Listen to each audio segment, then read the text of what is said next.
안녕하십니까, 윤진표 교수입니다. 오늘은 동남아시아에 여행을 갔을 때 어떤 걸 조금 주의하면 좋을까라는 걸 가지고 좀 말씀을 나누려고 합니다. 여행이라고 하는 것은 즐겁고 재밌고 또 의미가 있고 그 다음에 많은 추억을 남길 수 있는 그러한 정말 좋은 것이죠. 자, 그리고 또한 제가 말씀드리고자 하는 이런 동남아 지역의 여행은 요즘 너무나 많은 분들이 다녀왔고요. 또 다양한 형태의 여행을 즐기고 있습니다.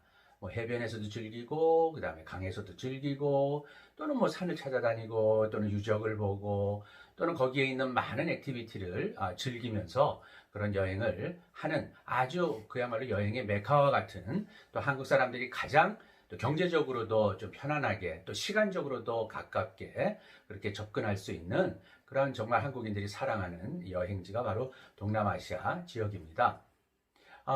우리가 뭐 여행을 하다 보면은 대부분 다 뭐 개인적으로도 많이들 요즘에는 가시지만요. 뭐 패키지 여행을 하다 보면 대부분 뭐 호텔에도 들어가고요. 또 웬만한 또 좋은 숙소에서 이런 그 가이드를 따라서 다니면서 여행을 또 많이 하기 때문에 그런 여행인 경우에는 뭐 특별히 가서 조심한다거나 주의해야 되는 사항들을 개인적으로는 신경 쓸 일이 그렇게 많지는 않습니다. 그런데 오늘 제가 한번 좀 말씀드리고 싶은 것은요. 동남아 여행이라고 하는 그런 즐거운 여행을 할 적에 그래도 우리가 조심해야 될 부분들 또는 주의해야 될 부분들을 좀 한 몇 가지로 정리해서 말씀을 드리고 싶은 것이 있습니다. 제 경험을 바탕으로 했을 적에 동남아시아에 여행을 할 적에는 그 물, 그 다음에 불, 그 다음에 길, 요 세 가지를 좀 조심하고 또 주의를 기울여라 이렇게 말씀드리고 싶습니다. 대부분의 경우입니다만은 동남아시아에서 여행을 하게 되면은요, 이 차에 제일 먼저 나오는 것이 이제 물 조심입니다. 이거는 꼭 동남아시아에 여행을 간다고 해서만 조심할 거는 아니고요. 제 생각에 이 물 조심이라고 하는 것은 이제 먹는 물을 얘기를 하는 겁니다. 식수 문제죠.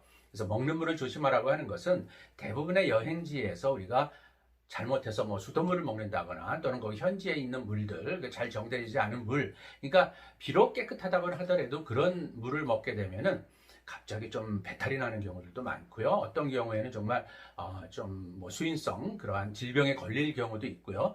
이러기 시작하면은 정말 여행이라고 하는 것은 다 엉망진창이 되고 말죠. 그래서 어느 지역에 여행을 가시더라도 특히나 동남아에 갈 적에는 이 식수 문제, 먹는 물부터 좀 조심할 필요는 있다라고 하는 것입니다.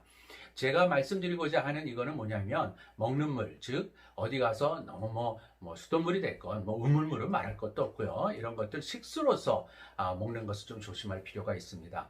제가 얘기하는 이러한 동남아시아 중에 싱가포르는 꼭 한번 좀 예외로 제가 좀 놓습니다. 싱가포르 같은 경우에는 그 수돗물 같은 경우에도 그냥 먹어도 될 정도의 그러한 아주 높은 훌륭한 정수율을 가지고 있기 때문에요. 그래서 제가 드리고자 하는 이런 주의사항들의 상당히 많은 부분들에서는 동남아 중에서도 특이한 나라인 싱가포르 같은 경우는 좀 예외로 치고요.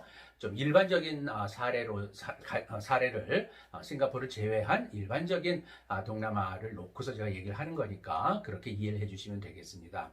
그래서 그 동남아시아에 가면 일단 식수를 조심하려는 겁니다. 그래서 제가 말씀드리고 싶은 것은 생수죠. 그러니까 우리가 이게 뭐 한 500ml나 뭐 300ml 정도의 그러한 생수 플라스틱에 들어가 있는 걸 항상 갖고 다니면서 드시라고 하는 것입니다. 최소한 먹는 물만큼은요. 그런데 경우에 따라서는 좀 오래 체류할 수가 있고 또 경우에 따라서는 좀 그쪽에 현지 물들을 좀 먹어야 되는 또 상황들도 있을 수 있죠. 그럴 경우라면은 저는 이렇게 좀 추천을 드려요.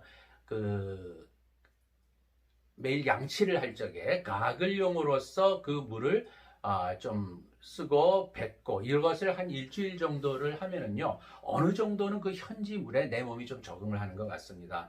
그래서 가글 정도를 좀 체류 기간이 길다면은 좀 연습 삼아 가글을 할 적에는 현지 수돗물입니다. 그렇다고 해서 뭐 현지의 우문물이라든지 현지에서 이렇게 가둬놨던 물들을 드시라는 얘기는 절대로 아니고요. 그럼 가글용에로다가 한 일주일 정도를 하다 보면 어쩌다가 자기가 잘못해서 현지의 물을 먹는 경우라도 배탈이 나는 거는 좀 예방할 수 있는 그런 상황이 됩니다. 그래서 그런 점들, 그러나 기본적으로 여행을 할 적에는요, 자기 가방에 자기가 먹을 물 정도는 그런 생수를 갖고 다니면서 먹기를 저는 적극적으로 권합니다. 정말 이 식수 문제는요, 식수 문제 때문에 생길 수 있는 여러 가지 그 배탈이라든지 설사 같은 것은 정말 여행을 망치는, 여행을 근본적으로 망쳐버리는 아주 중요한 사건이 되고 말거든요. 그래서 여러분들 같이 좀 조심하셨으면 좋겠습니다.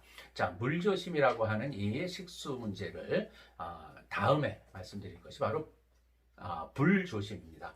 그럼 불이라고 하는 것은 뭐 우리가 활활 타는 불을 얘기하는 건 아니고요. 여기서의 불은 그러니까 전기, 즉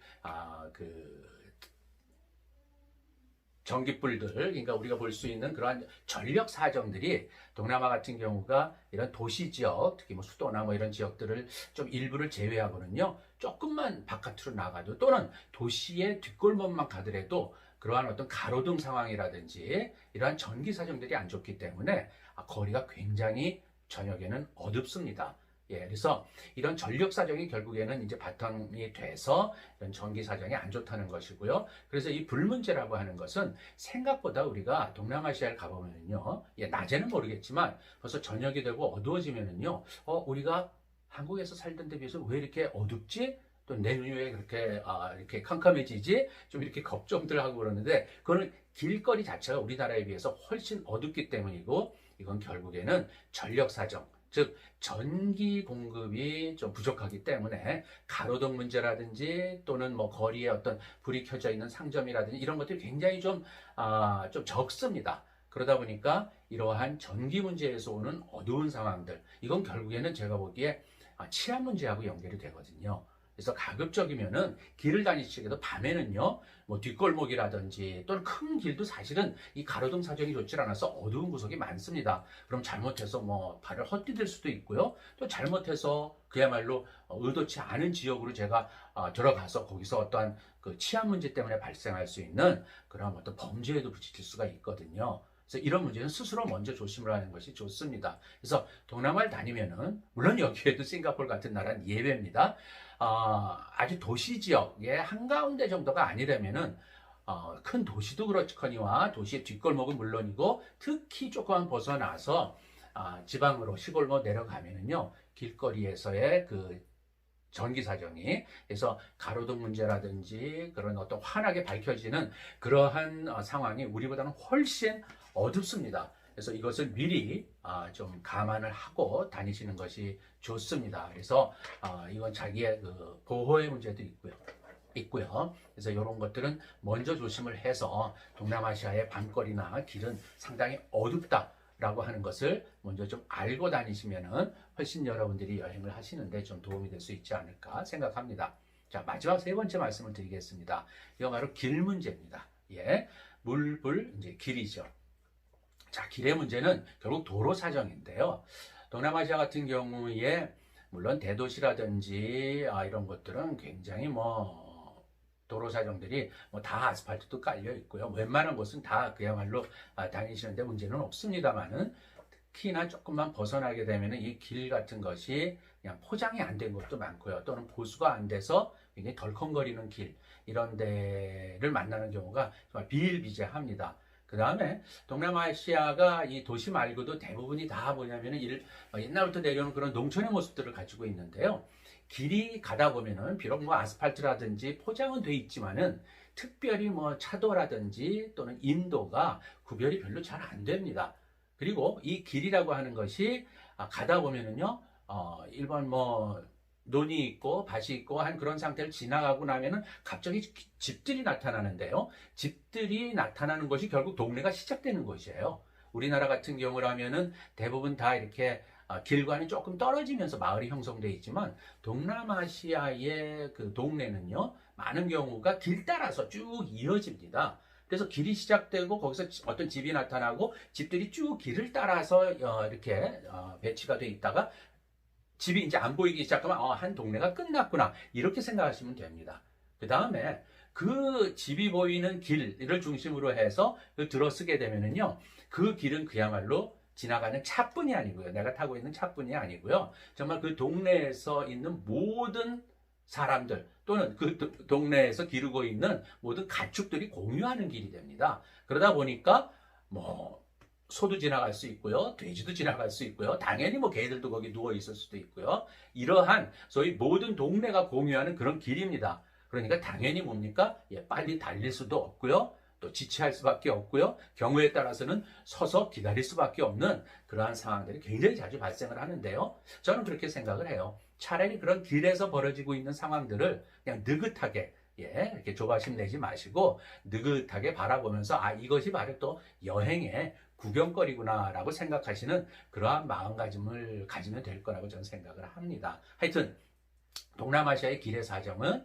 인도차도 구별 별로 안 되고요, 그다음에 도로 포장 상태도 안 좋은 곳이 상당히 많습니다. 그러니까 그런 걸 다닐 적에는 뭐 먼저 조심도 해야 될 필요가 있지만은, 그러한 길에서 벌어질 수 있는 여러 가지 상황들을 조금씩 조심하면서 또한 그냥 뭐 즐기면서 차라리 보는 마음가짐이 좀 필요하다 이런 생각을 합니다.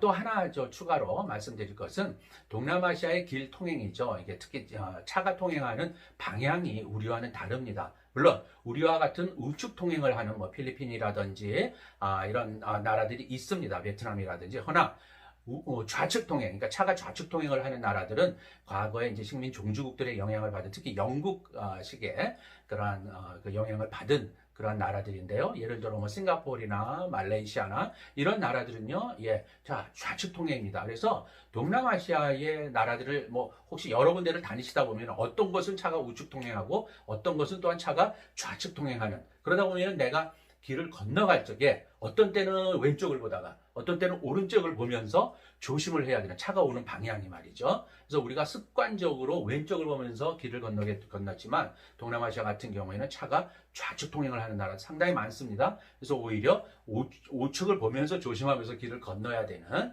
그러한 상황들도 많이 닥칠 수가 있습니다. 그래서 길 조심하시라고 하는 것은 길의 상태 도 있지만 특히 차가 많이 다니고 이 차 또한 뭐 오토바이라든지 자전거라든지 이런 것과 막 섞이고 있는 복잡한 길들이 동남아시아에서는 뭐 자연스러운 생활 속에서의 모습이기 때문에 이러한 것도 우리가 다니면서 여행을 하고 특히나 배낭을 메고 여행을 다니는, 길을 걸어 다니는 이러한 상황이 있게 되면은 조심하고 또 미리 대비할 필요가 있을 것 같습니다.